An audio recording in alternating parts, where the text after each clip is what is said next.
जय हिंद साथियों, स्वागत है आप सभी का एजुकेशन केयर 6 में। रुक करते हैं बिहार की तरफ।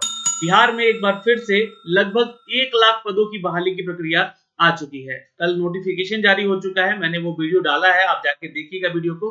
लेकिन उस नोटिफिकेशन में एक बहुत अहम बात लिख दी गई। जी हाँ, ये अहम बात जो है इनके अटेम्प्ट्स को लेकर है। यानी कि अगर आप यहाँ पे देखेंगे तो ये जो अटेम्प्ट बताया गया है, ये देखिएगा जहां पे ये पॉइंट्स लिखे गए हैं, इन अटेम्प्ट्स को लेकर छात्र खासा नाराज है, क्योंकि इसकी मांग हो रही थी कि इस अटेम्प्ट्स के जो नियमावली है इसको हटाया जाए। इसको 3 बार 5 बार करके यहाँ पे जी हाँ प्रेशर डाला जा रहा है, मतलब छात्रों पे प्रेशर डाला जा रहा है कि और उस प्रेशर में यहाँ पे छात्र जो है ना इस चीज को लेकर बहुत ही खासा नाराज है।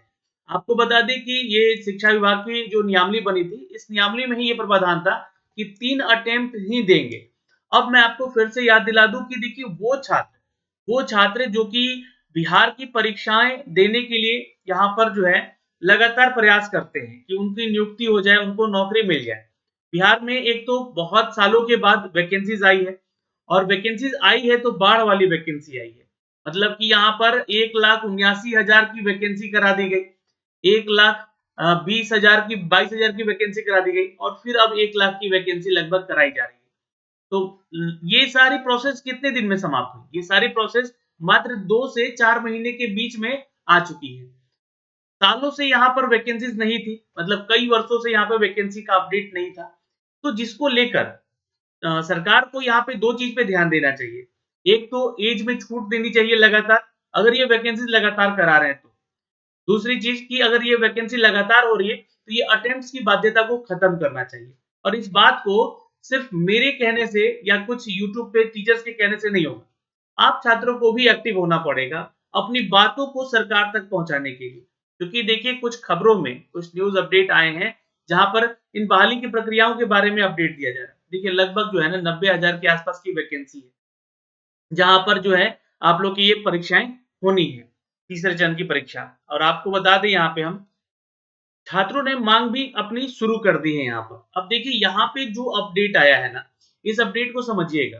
अभ्यर्थियों ने विभाग से 3 की जगह 5 अवसर देने की गुहार लगाई है। क्योंकि ये 5 अवसर ही नहीं, ये अवसर ही समाप्त कर देना चाहिए मेरे हिसाब से, कि अटेम्प्ट्स की कोई बाध्यता नहीं रहनी चाहिए। देखिए एग्जाम देते हैं आप यहाँ पे, और चाहे यूपीएससी का चाहे आप बीपीएससी का एग्जाम देते हैं, तो वहां पे अटेम्प्ट्स की बाध्यता नहीं है, एज क्राइटेरिया की बाध्यता है, एज लिमिटेशन की बाध्यता है।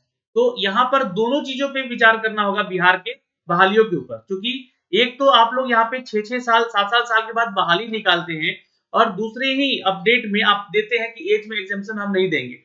आप जैसे टीआरई 1 में एज में छूट दिया गया था, उसी तरह टीआरई 3 में भी आपको यहाँ पर छूट देना चाहिए एज में, उन अभ्यर्थियों के लिए जिन्होंने आज से ठीक 10 साल या 15 साल पहले अपना जो है बीएड या बीटेक या फिर जो भी डीएलएड वगैरह करके बैठे हुए हैं, उनकी नौकरी का जिम्मेवारी भी आपको उठाना चाहिए। क्योंकि आपकी ही सरकार है जो कि 17 साल से कोई वैकेंसी नहीं निकाल रही थी।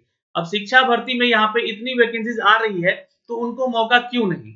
हजारों अभ्यर्थी ऐसे हैं जहां पे जिन्होंने अपना कोर्स करके वो बैठे हुए हैं, तो उनका कोर्स या डिग्री किया हुआ चीज बेकार हो जाएगा।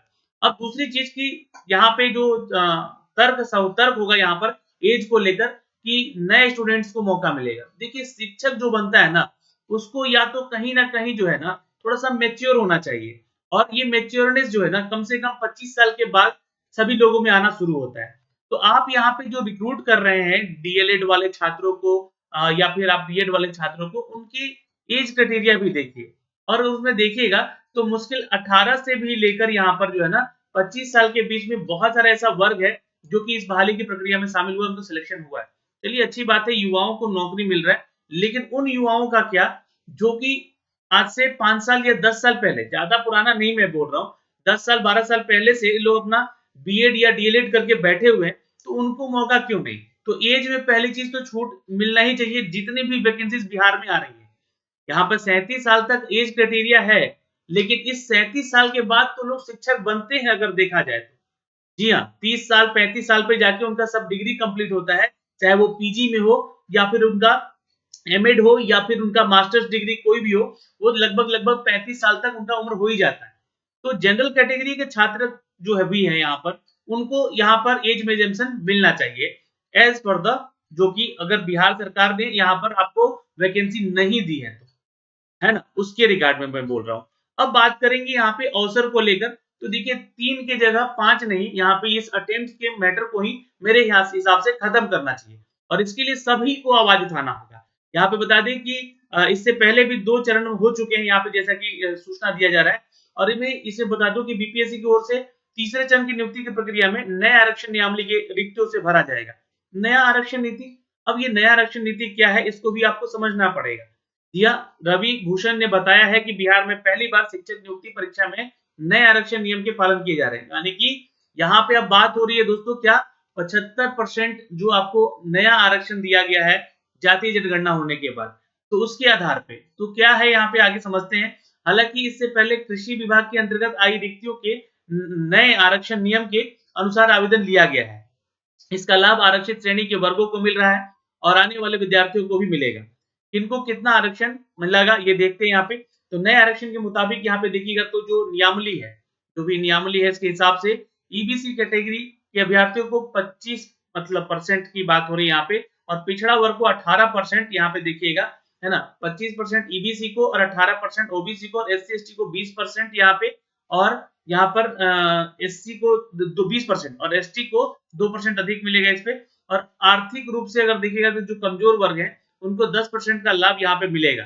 जानकारी के अनुसार इस बार जो है यहाँ पर 87,000 रिक्तियां हैं, जहाँ पे लगभग 90,000 की बात कर रहे हैं हम लोग। रिक्तियों में उच्च माध्यमिक या होने वाली संभावनाएं जो है, राज्य में सैकड़ों अभ्यर्थी जो है उत्क्रमित करके उच्च माध्यमिक में बदले गए, मतलब कि वैसे शिक्षक अभ्यर्थी जिनको जो पहले जो है ना वैसे स्कूल में पढ़ाते थे, जो कि उत्क्रमित से अपग्रेड होकर वो उच्च माध्यमिक में आए, तो वैसे स्कूल को वो पढ़ा रहे हैं अभी तक। तो यहाँ पे उनकी सीटें भी खाली होंगी अब तो, क्योंकि उनके जो एजुकेशन क्वालिफिकेशन है उसके अनुसार जो शिक्षक वो है उसके लिए एलिजिबल नहीं है। एलिजिबल अब होंगे जो लोग यहाँ पे सिलेक्ट होंगे।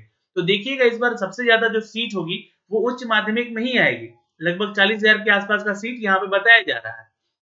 यार ये तो बात हो गई, लेकिन आरक्षण कोटि की बात यहाँ पे जो हो रही है, इससे इन वर्गों को जो है बेनिफिट होने जा रहा है, जैसा कि हमारा जातीय जनगणना में इनको बेनिफिट मिलना चाहिए, जाहिर सी बात है भाई। और ये जो चीजें हैं ये उच्च माध्यमिक की आने वाली वैकेंसीज में भी आपको देखने को मिलेंगी। अभी जो वैकेंसीज होने वाली है तो उसी में सीट सबसे ज्यादा है। तो ये हो गया आरक्षण को लेकर बातें, और इस नियम से इस बार जो है यह बहाली आपका होने जा रहा है। चलिए, तो ये जो खबर है यहाँ पर दोस्तों यहाँ पे जो दी गई है, इसके जितने भी रिक्त पद हैं इसी आपको आयोग की वेबसाइट पे देखने को मिल जाएगा। यहाँ पे बोला जा रहा है कि तीसरे चरण की नियुक्ति की प्रक्रिया विज्ञप्ति जारी हो चुकी है और जो वैकेंसी सीटों की संख्या है वो जल्द ही रोस्टर यानी कि आरक्षण वाइज आपको कैटेगरी वाइज तैयार करके दिया जाएगा।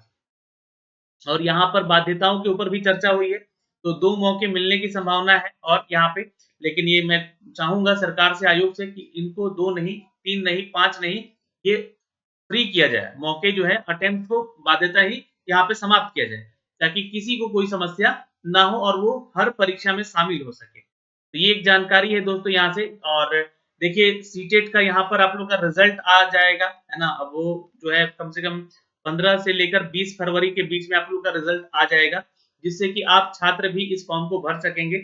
इसकी जो नियमावली के बारे में हमने आपको कल अपडेट दिया था और आपको सारी जो सवालों के जवाब थे उस वीडियो में देखने को भी मिल जाएगा। एनआईओएस डीएलएड वाले जो छात्र हैं उनको बता दें कि जो 18 महीने का डीएलएड आपने किया है वो इनवैलिड है, यहाँ पे नहीं आवेदन कर सकते हैं, ये लोग भी यहाँ से बाहर हैं। और अगर आपका एसटीईटी जो 2024 का एग्जाम नहीं दिए छात्र, उनको भी मौका नहीं दिया जा रहा बैठने को। अगर ये एग्जाम हो जाता है, बीएसईबी चाहती है यहाँ पर कि ये एग्जाम में छात्र बैठे, इसका एग्जाम लेकर 10 दिन 15 दिन के अंदर जो है रिजल्ट दे दे, ताकि ये भी छात्र यहाँ पे फॉर्म भर सके। तो ये मांगे हैं, लेकिन अभी यहाँ पे जो है जो भी अपडेट है हमने आप तक सामने रख दिया है, जो भी आज तक का अपडेट है। डोमिसाइल को लेकर जो है बहुत छात्र यहाँ पे मांग कर रहे थे कि डोमिसाइल नीति लागू किया जाए यहाँ पे, और इसके लागू होते ही यहाँ पे बिहार के छात्रों को बेनिफिट मिलेगा। लेकिन मुझे नहीं लगता है यहाँ पे ये चीजों को लाया जाएगा, क्योंकि देखिए लोकसभा का इलेक्शन भी है और सरकारें नहीं चाहेंगी कि ऐसा करके वो अपने पैर पे कुल्हाड़ी मारे और 1 लाख वैकेंसी दे रही है।